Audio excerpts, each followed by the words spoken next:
Hello, I'm Keith Allred, the founder and president of the Common Interest. On November 19th, the 146th anniversary of Lincoln's Gettysburg Address, the Common Interest celebrated its 5th anniversary. In the last video, I talked about the impressive achievements that have marked our first 5 years. In this second video, I'd like to explain how we've accomplished what we have, because it offers insights into how we can achieve a bold vision for the future. The how of our accomplishments really comes down to who has been involved. Two groups of people are at the core of our success. First, and most crucially, it's you, our members, concerned citizens willing to do your part to put practical solutions ahead of special interest and partisan politics. Of course, your most important contribution is your good judgment. You spend time deciding which of the ideas coming before our lawmakers offer solid practical solutions to the most difficult problems we face and which don't. Collectively, you've contributed more than 2,000 hours of your time to reviewing briefing materials and sharing your views. Without that remarkable effort on your part, everything else we do would have little impact. Our policy briefs would just be several more policy papers in an already tall pile collecting dust. Our advocacy in the legislature would just be one more voice in the din of special interest and partisan politics. In addition to offering your good judgment, however, you've played two other roles that have been crucial. One of those roles has been spreading the word to your family and friends, the primary means by which our numbers have grown. The other critical role has been making financial contributions. Although we have no required membership dues, and we've done very little to solicit your financial contributions, collectively, you've contributed more than $31,000 over the last 5 years. Those dollars have been essential to financing the costs of the organization, such as building, maintaining, and hosting our website. We want to thank you for all these contributions, your good thinking, your efforts to spread the word, and your financial support. There is a second group of people who are also critically important to our organizational success. You hear a lot from me through emails and the website. Because of this, you might not realize how many other people are working behind the scenes. I want to introduce them to you now. First, we have our 4 founding board members: Laird Ney, retired Republican senator from the Magic Valley; Bruce Sweeney, retired Democratic senator from Lewiston; Cameron Wheeler, retired Republican representative from Eastern Idaho; and Marguerite McLaughlin, retired Democratic senator from North Central Idaho. On the occasion of Bruce Sweeney's passing a few months ago, I had the chance to communicate to you through an opinion piece I wrote for the Lewiston Morning Tribune the important roles that Bruce and the other board members have played. One crucial role is that they gave our organization early credibility. Early on, when our legislators didn't know what the Common Interest represented, they did know our board members. Each of our board members has a sterling reputation for integrity, substance, and working to put the interests of all Idahoans ahead of special interest influence and partisan politics. In the near future, we look forward to announcing who our new board member will be. In addition to our board members, there are several other individuals who work hard for our organization's success behind the scenes. I would like to recognize Christine Allred. Christine has donated hundreds of hours to helping us produce substantive briefs written in clear and compelling language. For several briefs, she has been the primary author. For all of our briefs, she has worked tirelessly to improve the quality of the writing. Christine brings impressive credentials to this role. She earned a BA with honors in English at Harvard. After completing a PhD in English at UCLA, she returned to Harvard to teach writing. For the last several years, she has worked as a professional policy writer. If you're going to have a big idea like the Common Interest, I recommend being married to someone like Christine. Our 3 children are blessed because she manages to make all of these contributions on top of spending most of her time being a good mom to them. I like working for the Common Interest.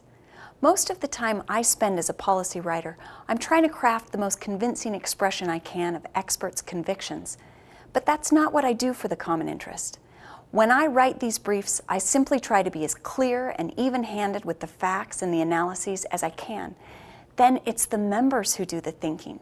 It's the members who weigh the evidence and ultimately who make the decisions. Because of that, this is some of the most exciting work I do. Things happen when our members read these briefs. We also benefit from the expert contributions of a voluntary organizational officer. Bill Tonkin serves as our treasurer. He's logged many hours establishing our financial accounting systems and producing financial statements for the organization. He brings impressive credentials to this work. A retired CPA, Bill served as president of the Idaho Society of CPAs, chairman of the Idaho State Board of Accountancy, director at large of the National Association of State Boards of Accountancy, and vice chair of the Idaho Taxpayer Bill of Rights Committee. Two more people make important contributions to our organization on a contract basis. First, Hahn developed and has continually upgraded and improved our excellent website. Second, Vicki Hess serves as our capable and conscientious administrative assistant. Without Vicki, we would all be at a total loss. I play a couple of roles at the Common Interest. First, I maintain our database of members.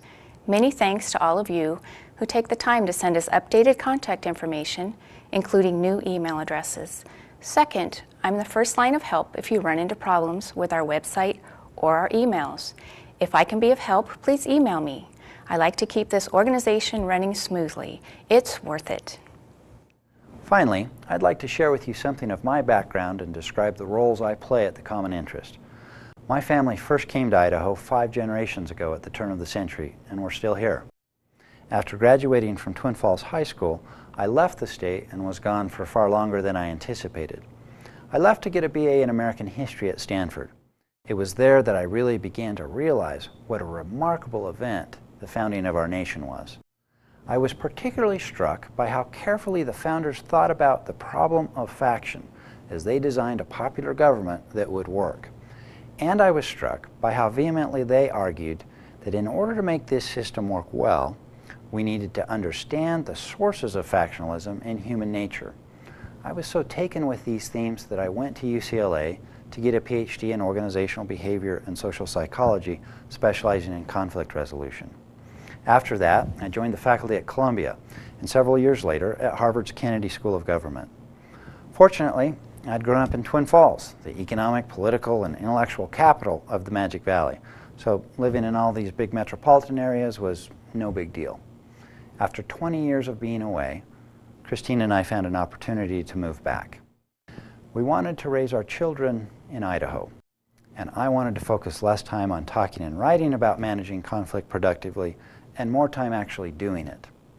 Not long after we moved back, I had the idea of the Common Interest. Over the last 5 years, it's become clear to me that this is the idea I want to spend the rest of my life working on. I play several roles in the Common Interest. Among these, 2 are most important. First, with substantial help from Christine, I produce our policy briefs. Second, I advocate in the legislature for the positions for which we have a 2/3 consensus. All of my work for the Common Interest is a labor of love. This is true in 2 senses. First, I love the work itself. Second, all of the hours I spend for the Common Interest are unpaid. In fact, Christine and I have donated a substantial amount out of pocket to launch and run the organization. We've accomplished a lot together, but we can and should accomplish more going forward. Here's my vision for the future. In 17 years, we'll celebrate our nation's 250th anniversary. By that time, the Common Interest should be operating in all 50 states and at the federal level. That's a vision I'm passionate about. That's a vision I'm willing to spend the rest of my life pursuing. I hope it's a vision that you are passionate about as well. The next time you hear from me, I'll describe the steps we can take to realize this bold vision. Thank you.